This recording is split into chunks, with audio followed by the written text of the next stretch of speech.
मुंबई पूर्वीचे नाव बॉम्बे हे भारताच्या महाराष्ट्र राज्याचे राजधानीचे शहर आहे। अनेकदा भारताचे न्यूयॉर्क म्हणून ओळखली जाणारी मुंबई ही भारताची आर्थिक राजधानी आणि भारतातील सर्वाधिक लोकसंख्या असलेले शहर आहे। शहराची अंदाजे लोकसंख्या 1.25 कोटी आहे। मुंबई मेट्रोपॉलिटन क्षेत्राचे केंद्र हे शहर आहे आणि मुंबई महानगर प्रदेशाची 2.3 कोटीपेक्षा जास्त लोकसंख्या आहे। हे जगातील 6व्या क्रमांकाचे सर्वाधिक लोकसंख्या असलेले महानगर क्षेत्र आहे। मुंबई हे भारताच्या पश्चिम किनारपट्टीवर कोकण किनारपट्टीवर वसलेले आहे आणि येथे खोल नैसर्गिक बंदर आहे। 2008 मध्ये मुंबईला अल्फा वर्ल्ड सिटी म्हणून नाव देण्यात आले। हिंदू मराठी लोक वर्षभरात अनेक सण साजरे करतात। यामध्ये गुढीपाडवा, रामनवमी, हनुमान जयंती, नारळी पौर्णिमा, मंगळागौर, जन्माष्टमी, गणेशोत्सव, कोजागिरी, दिवाळी, खंडोबा सण, चंपाषष्ठी, मकर संक्रांती, शिवरात्री आणि होळी यांचा समावेश होतो। महाराष्ट्रातील बहुतेक गावांमध्ये ग्रामदेवतेच्या स्मरणार्थ जत्रा किंवा उरूस असतो। होळीचा आणि सोमवारी धुलिवंदनाचा सण देशभरात मोठ्या उत्साहाने साजरा केला जाईल। त्यानिमित्ताने होळी असेल अथवा धुलिवंदन हे सण पर्यावरणपूरक पद्धतीने कसे साजरे करता येतील याचा प्रत्येकाने विचार करणे ही खरं तर काळाची गरज।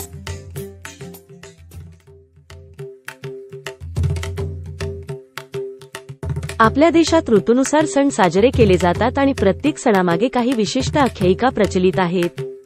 दिवाळी, होळी यांसारख्या विविध सणांची पाळीमुळे श्रीमद्भागवत या धर्मग्रंथामध्येही सापडतात। भारतामध्ये फाल्गुन महिन्यामध्ये धूमधडाक्यात साजरा केला जाणारा होळी हा एक महत्त्वाचा सण। सुष्ट शक्तींनी दुष्ट शक्तींवर मिळवलेल्या विजयाचे प्रतीक म्हणून फाल्गुन पौर्णिमेला होळी हा सण साजरा केला जातो। त्यानंतर येणाऱ्या पंचमीला रंगपंचमी साजरी केली जाते। भारतातील अनेक प्रांतांमध्ये होळी व रंगपंचमी हे सण रंग खेळून साजरे करण्याची प्रथा आहे। परंतु जमीन, हवा, पाणी येथे प्रदूषणाने उच्चतम पातळी कधीच गाठली आहे। पर्यावरणीय असमतोल निर्माण झाल्याने निसर्गाचा अऱ्हास अटळ आहे। सर्वत्र प्रदूषणाच्या जटिल प्रश्नाने डोके वर काढले असल्याने त्यावर उपाय शोधून त्यांची अंमलबजावणी करणे आवश्यक आहे। प्रत्येकाने माझे शहर, माझी जबाबदारी या भूमिकेतून स्वतःच्या घराबरोबरच घराबाहेरील स्थिती बदलण्याचा प्रयत्न करण्याची गरज आहे। सर्व प्रकारच्या प्रदूषणावर प्रभावी उपाय म्हणून सर्वप्रथम विषमुक्त जीवनशैलीचा अवलंब करणे गरजेचे आहे। विषमुक्त जीवनशैली जगण्याकरिता दैनंदिन जीवनात योग्य ते बदल करणे आवश्यक आहे। तसेच सणवार देखील पर्यावरणपूरक पद्धतीने साजरे केले पाहिजेत। तेव्हा होळी व रंगपंचमीबद्दल पर्यावरणास पूरक आणि मानवी आरोग्याच्या सुरक्षिततेच्या दृष्टीने योग्य असलेल्या पद्धतींचा विचार करूया। मग पर्यावरणपूरक होळी कशी पेटवावी?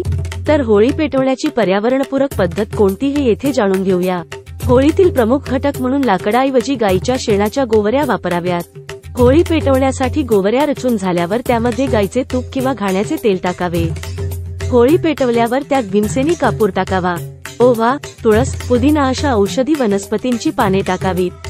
पाने मिळाली नाहीत तर या प्रत्येक घटकाची आयुर्वेदिक औषधांच्या दुकानातून पावडर आणून त्यात टाकावी। आवश्यक वाटल्यास काँक्रीटच्या रस्त्यावर पडलेली झाडांची वाळकी पाने व काटक्या वापरल्या तरी चालतील। परंतु झाडांखाली गळून पडलेली वाळकी पाने, काटक्या मात्र तिथून गोळा करून वापरू नये, कारण ते त्या झाडांचे निसर्गाने तयार केलेले खत व संरक्षणासाठी नैसर्गिक आच्छादन असते। पर्यावरणपूरक पदार्थ वापरून पेटवलेली होळी सर्व दृष्टीने सुरक्षित असते। अशा होळीच्या राखेतून कॅल्शियम कार्बोनेट, कर्ब, पोटॅश तयार होतो जो जमिनीसाठी उपयुक्त ठरतो। अशा होळीची राख बागेतील, शेतातील झाडांच्या मुळांशी घालता येते। ही राख पाणवठ्यात मिसळली गेली तरी पाण्याचे शुद्धीकरणच होते। शिवाय ही शुद्ध राख घरात कडेकडेने उधळता येते। या राखेने स्वयंपाकघरातील भांडी देखील घासता येतात।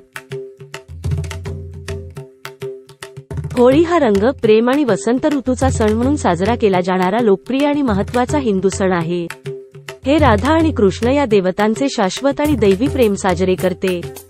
याव्यतिरिक्त हा दिवस वाईटावर चांगल्याच्या विजयाचे प्रतीक आहे, कारण तो हिरण्यकशिपूवर नरसिंहाच्या रूपात विष्णूच्या विजयाचे स्मरण करतो। होळीची उत्पत्ती झाली आणि ती प्रामुख्याने भारतीय उपखंडात साजरी केली जाते। परंतु भारतीय डायस्पोराद्वारे देशांतरित जनसमूह आशियातील इतर प्रदेशांमध्ये आणि पाश्चात्य जगाच्या काही भागांमध्ये देखील पसरली आहे. होळी रे होळी पुरणाची पोळी हे केवळ यमक जुळणारे काव्य नाही, त्यामागे आहे पौराणिक कथा. होळीला पुरणपोळी करण्याचा प्रघात काळानुकाळ सुरू आहे. होळीच्या सणाला याच नैवेद्यावर शिक्कामोर्तब कसा झाला ते एका पौराणिक कथेतून जाणून घेऊ. धुंडा नावाची एक राक्षसी होती. ती लहान मुलांना ठार मारायची. तेव्हा लोक त्रस्त झाले आणि तिला शिव्या देऊ लागले, परंतु तरीही ती दाद देईना. लोक शिव्या देऊन वरून बोंबा मारू लागले, तरीही ती दाद देईना. मग गावातील सर्व पुरुष सूर्यास्तमयी एकत्र जमले. त्यांनी आपापल्या घरून 5-5 गोवऱ्या, 5-5 लाकडे आणली आणि ती गोल रचून पेटवली. त्याचा प्रचंड विस्तव पेटला. ज्वाला फडकू लागल्या. लोक रुंढा राक्षसिनीच्या शोधात सर्वत्र बोंबा मारत शिव्या देत हिंडू लागले. शेकडो लोक एकत्र झाले आहेत. त्यांनी मोठा अग्नी पेटवला आहे. आता त्यांच्यापुढे आपले काही चालणार नाही. ते आपल्याला पकडून जाळामध्ये टाकून ठार मारतील असे रुंढा राक्षसिनीला वाटले. ती घाबरली व दूर दूर पळून गेली. त्यामुळे लोकांनी सुटकेचा निश्वास सोडला. हा दिवस फाल्गुन पौर्णिमेचा होता. अग्निनारायणाने हे कार्य केले. त्यामुळे घराघरातील आयांना आज्यांना आनंद झाला. शेतातून नुकतेच नवीन गहू आलेले होते. त्याचे पीठ त्यांनी दळून ठेवले होते. नवीन हरभऱ्याची डाळही आलेली होती. त्यांनी पुरण शिजत लावले. त्याच्या पुरणपोळ्या केल्या व त्यावर तूप घातले. भात भाजी घातली आणि केळीच्या पानावर ते पदार्थ वाढून गावकऱ्यांनी पेटवलेल्या अग्नीला नेऊन अर्पण केले.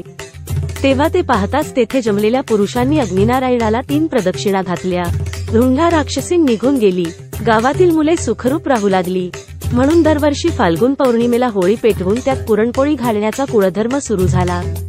एरंडाचे किंवा ताड, माड, आंबा असे कुठले तरी झाड ढुंढा राक्षसिनीचे प्रतीक म्हणून ठेवत त्यावर गोवऱ्या रचून होळी पेटवतात आणि ढुंढा राक्षसिनीच्या नावाने बोंबा मारण्याचा कुलाचार पार पाडतात.